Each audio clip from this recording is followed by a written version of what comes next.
일곱째 달에 왕의 종친 엘리사마의 손자요 느다냐의 아들로서 왕의 장관인 이스마엘이 10사람과 함께 미스바로 가서 아이감의 아들 그다랴에게 이르러 미스바에서 함께 떡을 먹다가 느다냐의 아들 이스마엘과 그와 함께 있던 10사람이 일어나서 바벨론 왕 그 땅에 위임했던 사반의 손자 아이감의 아들 그다랴를 칼로 쳐 죽였고, 이스마엘이 또 미스바에서 그다랴와 함께 있던 모든 유다 사람과 거기에 있는 갈대아 군사를 죽였더라.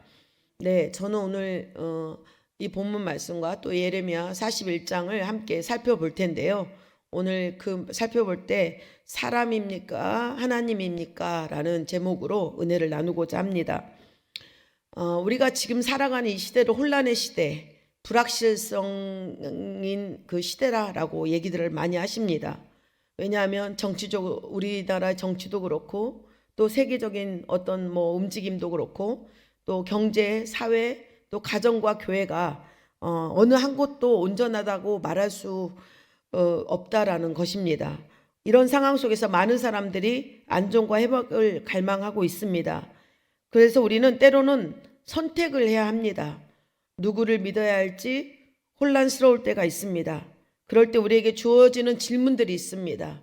내가 이 혼란의 시대, 위기 시대에 정말 정확하게 무엇을 택해야 될지 모르는 시대에 나는 지금 누구의 소리를 따르고 있는가? 나는 혹시 하나님의 음성을 듣고 난 쫓아가는 사람인가? 아니면 내 생각, 내 감정을 따라가는 사람인가? 라는 그런 어떤 질문을 던지고 생각해 봐야 될 것 같습니다. 오늘 살펴볼 예레미야서 41장은 유다 왕국이 멸망한 뒤에 남은 자들에게 주어진 회복의 기회를 인간의 야망과 불순종에 의해서 어떻게 무너뜨리는지를 보여주고 있는 이야기입니다. 하나님의 인도하심 아래서 세워진 그다랴 총독이 있습니다. 그리고 이를 반역한 이스라엘의 살인으로 인한 민족의 혼란이 일어나고 있는 이 이야기는 역사 속의 사건만이 아니라 오늘날 우리의 인생의 영적인 선택 앞에서도 반복될 수 있는 이야기라는 것입니다. 하나님의 뜻을 따르는 자가 어떻게 살아야 하는지, 또 그리고 그 뜻을 거스를 때 어떤 결과가 따르는지를 분명히 이 말씀을 통해서 이 예레미야 41장이 보여주고 있습니다. 오늘 말씀을 통해서 저와 우리 성도님들이 우리 삶이 다시 하나님의 인도하심 뒤에 세워지기를 소망합니다. 첫 번째 우리가 볼 수 있는 것은 하나님의 경고를 무시하고 인간을 신뢰했을 때의 대가는 반드시 따른다라는 것입니다. 우리 오늘 1절부터 3절까지 읽었는데요. 이 내용은 뭐였냐면 이스마엘은 유다 왕족 출신입니다. 다윗의 가문에 속해 있는 자입니다. 고위직에 속한 자로 군부대의 지휘관이었습니다. 그가 그다랴를 찾아옵니다. 겉으로는 친한 체하고 친근한 채 행동했지만 사실은 자기 안에는 내가 오늘 그다랴 총독을 죽이겠다라는 그 암살의 계획을 가지고 그다랴를 찾아간 것입니다. 바벨론 왕에 의해서 총독으로 세워진 그다랴를 이스마엘은 인정하지 않았습니다. 이름이 요한나라는 인물이 이스마엘의 임모를 그달랴에게 경고했습니다. 그달랴는 그 말을 믿지 않고 이스마엘을 받아들이고 맞이한 것입니다. 예레미야 40장 13절 14절 보면 이렇게 이스마엘 경고의 말씀이 이렇게 나옵니다. 13절과 14절 같이 읽겠습니다. 가레아의 아들 요하난과 들에 있던 모든 군 지휘관들이 미스바에 사는 그다랴에게 이르러 그에게 이르되 암몬 자손의 왕 바알리스가 내 생명을 빼앗으려 하여 느다냐의 아들 이스마엘을 보낸 줄 내가 아느냐 하되 아이감의 아들 그다랴가 믿지 아니한지라. 근데 이렇게 요하난과 군대 지휘관들을 통해서 이렇게 경고의 메시지를 전했지만 그 음모의 소리를 믿지 않은 것입니다. 바벨론 느부갓셋날이 총독으로 세운 그다랴는 예레미야를 도움을 받아서 친바벨론 정책을 세운 자입니다. 그래서 백성들의 생활을 안정하기 위해서 노력했던 사람입니다. 사실상 하나님 징계 후에 남겨진 유다 땅을 회복시킬 수 있는 기회를 거머쥔 자였습니다. 그러나 그를 죽이려는 이스마엘의 음모에 말리며 음모를 알리며 대비책을 제시한 요한안의 말을 듣지 않아 결국에는 이스마엘의 손에 의해서 죽게 되고 말았습니다. 이스마엘은 바벨론에 저항하는 세력이었고 또 유다 민족주의가 강한 그런 자였습니다. 그런 사람이었기 때문에 바벨론에 협력하는 그다랴가 못마땅한 것입니다. 그래서 그 함께 있던 그다랴를 죽이고 함께 있던 유다 사람들, 남아있는 그 바벨론 군사들까지 다 처형을 하게 됩니다. 그리고 그 포로들을 암몬 자손에게로 끌고 가고자 이렇게 계획을 하고 합니다. 그래서 하나님께서는 요한왕과 군 지휘관들의 입술을 통해서 그다랴에게 경고했지만 그다랴는 하나님의 경고의 말씀을 무시하고 이스마엘의 말을 믿고 신뢰한 것입니다. 우리도 인생을 살다 보면 누군가의 말에 기울이고 따를 때가 있습니다. 사람들의 좋은 평판이나 내 감정을 더 신뢰할 때가 있다라는 것입니다. 그러나 하나님의 뜻과 말씀을 외면한 채 사람만을 의지하고 신뢰한다면 그 잘못된 판단은 인한 그런 결과는 최악과 또 어려움, 고통을 주는 그런 상황을 맞이할 수도 이렇게 있다는 것입니다. 하나님께서는 당신의 백성들에게 말씀하시는 하나님이십니다. 그러하기 때문에 우리는 말씀을 통해서 분별하기도 해야 되고 예배를 통해서 기도를 통해서 또 사람을 통해서든지 여러분 어린 자녀들도 때로는요 우리에게 어떤 하나님의 음성을 대변해서 얘기합니다. 저도 우리 아이들이 어렸을 때 갑자기 저한테 얘기를 하더라고요. 엄마 우리 애는 왜 이사 안 가? 이런 얘기를 하는 거예요. 그래서 제가 무시했죠. 무슨 이사야. 그런데 저는 잘 살고 있는데 뜬금없이. 근데 또 그러는 거예요. 며칠 뒤에. 엄마 왜 우리는 이사 안 가? 그러는 거예요. 그게 한 3번 정도 들은 것 같아요. 그래서 내가 얘네들이 왜 이런 얘기를 할까라는 생각이 들었거든요. 결국엔 이사를 했습니다. 이사를 하게 됐는데 어쨌든 그것조차 하나님 그때 제가 깨달은 것은 애들의 입술을 통해서도 하나님이 이렇게 메시지를 주시는구나 라는 거였습니다. 우리가 경고하시는 하나님 말씀에 누군가를 통해서 하시는 말씀에 여러분 민감해야 될 줄 믿습니다. 그래서 그 반응에 우리는 좀 묻고 하나님 앞에 묻고 그 반응대로 또 하나님 말씀하심에 순종하며 따라가야 될 줄 믿습니다. 성숙한 믿음은 감정이나 인맥이 아닙니다. 하나님 뜻 위에 세워질 때 그 선택을 세우고 살아가는 삶이 우리가 믿음의 삶이 된다라는 것입니다. 가정과 교회, 사회에서 중요한 결정을 내려야 할 때가 있습니다. 그러할 때 성도는 하나님의 뜻을 외면한 선택은 결국 내가 세운 모든 것을 무너뜨릴 수 있다는 경각심과 또 내 뜻과 내 고집이 하나님의 뜻을 밀어내고 있지는 않은지를 감찰하고 행동해야 할 줄 믿습니다. 두 번째는 사리사욕이 불러온 민족 공동체의 고통에 대해서 이렇게 나타내고 있습니다. 4절부터 7절 말씀을 우리 다 함께 합독하시겠습니다. 그가 그다랴를 죽인 지 이틀이 되었어도 이를 아는 사람이 없었더라. 그때 사람 80명이 자기들의 수염을 깎고 옷을 찢고 몸에 상처를 내고 손에 소재물과 유황을 가지고 세겜과 실로와 사마리아로부터 와서 야훼 성전으로 나아가려 한지라. 느다냐의 아들 이스마엘이 그들을 영접하러 미스바에서 나와 울면서 가다가 그들을 만나 아이감의 아들 그다랴에게로 가자 하더라. 그들이 성읍 중앙에 이를 때에 느다냐의 아들 이스마엘이 자기와 함께 있던 사람들과 더불어 그들을 죽여 구덩이 가운데 던지니라. 네, 이스마엘은 그다랴만 죽은 것이 아닙니다. 예배하러 예루살렘에서 온 예루살렘에 온 이 80명 이 경건한 사람들까지 무참히 죽였습니다. 그리고 미스마에 남아있는 모든 사람을 사로잡고 암몬 자손에게 포로로 끌려가려고 했습니다. 이 모든 행동이 민족을 위한 것입니까? 아닙니다.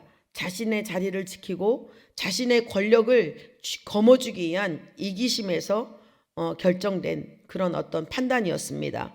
그에게는 하나님도 민족도 없었습니다. 오직 자신의 정치적인 야망만 있었습니다.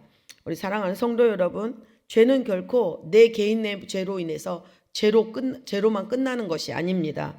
우리의 선택과 행동은 반드시 누군가에게 영향을 미칩니다. 부모의 잘못된 결정이 자녀의 인생에 영향을 주기도 하고 우리 교회 공동체의 영적인 리더들의 판단과 감정과 잘못된 분노가 교회 갈등과 분열을 줄 수도 있습니다. 개인의 욕심, 분열은 가정과 공동체를 무너뜨립니다. 욕심과 탐욕의 이기적인 권력이 우리를 지배하게 내버려 두면 결국은 공동체, 가정, 사회는 이렇게 헤쳐지고 무너뜨려지고 마는 것입니다. 우리는 언제나 하나님의 말씀을 기준으로 어떤 동기가 있는지를 점검해야 될 줄 믿습니다. 외적으로는 경건해 보이고 거룩해 보여도 내 보이지 않는 속마음에 탐심과 탐욕의 분노가 가득하다면 그것은 결국 언젠가 행동으로 드러나고 마침내 공동체를 무너뜨리거나 어떤 해악을 줄 수가 있다라는 것입니다. 그러므로 우리는 스스로 돌아보고 우리 안에 있는 숨겨진 마음의 동기가 내 욕심인지 감찰하고 말씀 앞에 이렇게 드러내야 될 줄 믿습니다. 모두를 어렵다고 합니다. 모두를 혼란스럽다고 합니다. 이 시기에 우리는 어떤 결정을 따라야 하느냐라고 고민을 합니다. 그렇지만 우리가 그 결정이 어느 결정에 따라야 하는지 우리가 그 바른 결정을 해야 할 때 우리 다음 세대가 세워줄 수 있고 우리 교회가 또 우리 사회가 건강하게 바로 세워줄 줄 믿습니다. 아간이라는 여호수아 7장에 보면 아간의 범죄에 대해서 기록하고 있습니다. 여호수아가 여리고성을 무너뜨린 후에 하나님은 모든 전리품을 바치라고 명령하셨습니다. 그러나 아간은 시날산의 외투한 벌과 은과 금을 몰래 숨겼습니다. 아간의 죄는 공동체 전체에 영향을 미쳐 작은 성 아이성 전투에서 이스라엘 패배를 하게 됩니다. 결국 하나님께서 죄를 드러내시고 아간과 그의 가족은 심판을 받습니다. 이스마엘의 탐욕과 거짓은 유다 땅 전체를 혼란스럽게 하였습니다. 숨겨진 죄는 반드시 드러나게 돼 있습니다. 이런 공동체에 죄를 주는 이 상처를 주는 일들은 하나님 앞에 이렇게 드러나고 또 우리가 그런 하나님 앞에서 하나님의 중심을 우리가 하나님 앞에 정직하게 내어드리고 우리의 삶을 올바르게 건강하게 행함으로 인해서 하나님께서 사회를 세우고 우리 가정과 개인을 살리고 하나님의 뜻을 이룰 줄 믿습니다. 그렇기 때문에 저와 우리 성도님들 한 사람 한 사람이 하나님 앞에 항상 그 경건함으로 하나님 말씀 속에서 거룩하고 깨끗하게 살아내는 그런 공동체를 위하고 이웃을 사랑하는 그 마음으로 살아내야 될 줄 믿습니다. 세 번째는 위기 속에서 일으킨 인간적인 판단에 의해서 일어날 수 있는 실수라는 것입니다. 10절부터 12절, 16절부터 18절을 다 함께 합독하시겠습니다. 미스바에 남아있는 왕의 딸들과 모든 백성 곧 사령관 느부사라단이 아이감의 아들 그다랴에게 위임하였던 바 미스바에 남아있는 모든 백성을 이스마엘이 사로잡되 곧 느다냐의 아들 이스마엘이 그들을 사로잡고 암몬 자손에게 가려고 떠나니라. 가레아의 아들 요하난과 그와 함께 있는 모든 군 지휘관이 느다냐의 아들 미스마엘이 행한 모든 악을 듣고 모든 사람을 데리고 느다냐의 아들 이스마엘과 싸우러 가다가 기브온 물가에서 그를 만나매 가레아의 아들 요하난과 그와 함께 있던 모든 군 지휘관이 느다냐의 아들 이스마엘이 아이감의 아들 그다랴를 죽이고 미스바에서 잡아간 모든 남은 백성 곧 군사와 여자와 유아와 내시를 기브온에서 빼앗아 가지고 돌아와서 애굽으로 가려고 떠나 베들레헴 근처에 있는 기롯 김함에 머물렀으니 이는 느다냐의 아들 이스마엘이 바벨론의 왕이 그 땅을 위임한 아이감의 아들 그다랴를 죽였으므로 그들이 갈대아 사람을 두려워함이었더라. 네, 이스마엘 반란 이후에 요하난이 나서서 그들을 무찌르고 포로로 잡힌 사람을 찾아옵니다. 하지만 또 여기서 또 다른 문제가 생기는데요. 요하난과 백성들은 바벨론의 보복이 두려워서 애굽으로 도망할 계획을 세웁니다. 이들은 하나님에게 묻지 않고 본능적인 두려움과 또 인간적인 계산으로 도망이라는 결정을 하게 된 것입니다. 예레미야 42장에서 이제 가면은 요하난이 예레미야 선지자를 찾아갑니다. 그래서 하나님의 뜻을 그때 묻습니다. 그래서 애굽에서 하나님께서는 애굽으로 가지 말고 이렇게 말라고 말씀하셨지만 결국엔 그 말씀에 순종하진 않았습니다. 여러분, 위기 앞에서 사람은 흔들리기가 쉽습니다. 그러나 진짜 믿음은 그 순간에 하나님의 뜻을 묻고 순종하는 용기입니다. 우리의 삶에는 경제적인 불안, 건강, 자녀 걱정 등 수많은 위기의 순간들이 있습니다. 그때마다 우리는 위기의 두려움에서 도망이 아닌 기도를 선택해야 합니다. 도망은 잠시 편할 수 있습니다. 하지만 하나님의 인도 없이 떠난 그 길은 더욱 큰 고통을 불러일으킬 뿐입니다. 인간의 계산과 판단은 불안을 줍니다. 하지만 하나님의 인도하심은 진정한 평강을 주신다는 것을 여러분 믿으시기 바랍니다. 요나 1장 4절부터 요나서를 보면 하나님은 요나에게 니느웨로 가서 회개의 메시지를 전하라고 했습니다. 하지만 요나는 그 악한 니느웨를 이렇게 가고 싶지 않았어요. 왜냐하면 니느웨는 아수르의 수도입니다. 그 아수르는 끊임없이 그 이스라엘 백성들을 공격하고 이렇게 못 살게 이렇게 백성을 괴롭혔던 민족이에요. 그리고 아까 그 성경에 보면 니느웨 백성들이 굉장히 악하다고 이렇게 말씀을 합니다. 그렇기 때문에 이 요나가 가기가 싫은 거예요. 하나님이 가라고 했는데도 불구하고. 그래서 하나님 앞에 가지 않고 도망친 게 결국에는 물고기 뱃속에서 3일간 있었습니다. 결국에는 그런 3일간을 물고기 뱃속에서 회개하는 요나를 보게 되는데, 여러분, 우리는 위기 앞에서 흔들리기도 쉽고 도망하고 싶은 마음도 있습니다. 하나님의 뜻을 구하기보다는 인간적인 계산에 빠질 때도 있습니다. 그러나 믿음의 사람은 위기일수록 하나님께 더 엎드려야 합니다. 문제보다 크신 하나님을 바라볼 때 참된 길, 곧 길이 열린다라는 것을 믿으시기 바랍니다. 그렇기 때문에 저와 여러분이 위기 때에 하나님의 뜻을 구하고 도망 아닌 기도로 하나님께 기도하시고 또 하나님의 뜻을 찾고 그 말씀에 순종하는 그런 삶으로 하나님께 영광이 되시기를 바랍니다.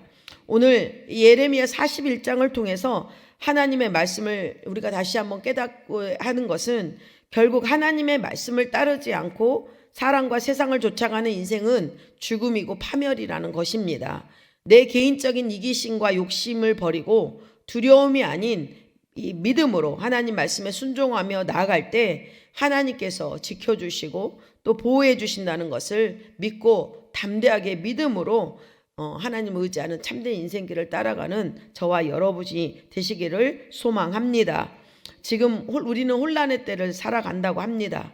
이 혼란의 때에 우리 인생의 중요한 결정을 내려야 할 때가 있습니다. 누구의 음성을 따르겠습니까? 사람의 음성입니까? 환경입니까? 아니면 하나님이십니까? 잠언서 14장 12절은 이렇게 말씀하고 있습니다. 어떤 길은 사람이 보기에 바르나 필경은 사망이니라. 아멘. 네, 기도하시겠습니다. 하나님 아버지, 고맙고 감사합니다. 오늘 또 귀한 말씀을 통해서 다시 한번 하나님 우리를 점검하고 우리의 마음을 돌아보게 하심을 감사합니다. 우리가 어디에 세워져 있든지 하나님 아버지께서 택하셔 주신 저희들이 하나님께 묻고 하나님의 뜻에 쫓아 순종한 삶을 살아가기 원합니다. 위기와 혼란 속에 있더라도 하나님 그 위기와 혼란을 두려워하지 않게 하여 주시고 더욱더 하나님 앞에 엎드리고 하나님 앞에 그 우리의 마음과 우리의 모든 행동과 우리의 모든 삶을 다시 한번 그 말씀 앞에서 세워져 점검하고 하나님께서 원하시고 뜻하시는 바를 순종하며 또 이수하고 따라가는 귀한 삶으로 하나님을 기쁘시게 하고 하나님의 뜻을 이루어 우리 공동체, 우리 가정, 우리 사회 안에 우리가 아름답게 세워지는 하나님의 향기가 내는 귀한 삶을 이룰 수 있도록 우리를 축복하여 주시고 세워 주시옵소서. 우리 교회, 모인 우리 교회가 그런 교회가 되기 원합니다. 주어지는 말씀 속에서 날마다 하나님을 기쁘시게 하고 또 하나님 아버지 이 모든 주변을 변화시키고 또 하나님 송파구를 변화시키는 복된 우리 교회가 될 수 있도록 우리 한 사람 한 사람 더욱더 하나님 능력과 은혜로 채워 주시옵소서. 또한 오늘 저희들 가지고 온 모든 기도 가운데 하나님 아버지 응답을 더하여 주시고 하나님 앞에 그 모든 위기와 어려움 속에서 주 앞에 구할 때 하나님께서 우리를 치료하시고 고쳐주시고 싸매주시고 일으켜주시고 응답도 하여 주시옵소서. 하나님 앞에 기쁨으로 드린 예물들 기억하여 주셔서 그 손의 풍성함으로 이 땅에 넉넉히 누리는 아버지 아름다운 선한 통로가 될 수 있도록 축복하여 주옵소서. 예수님의 이름으로 기도드립니다. 아멘.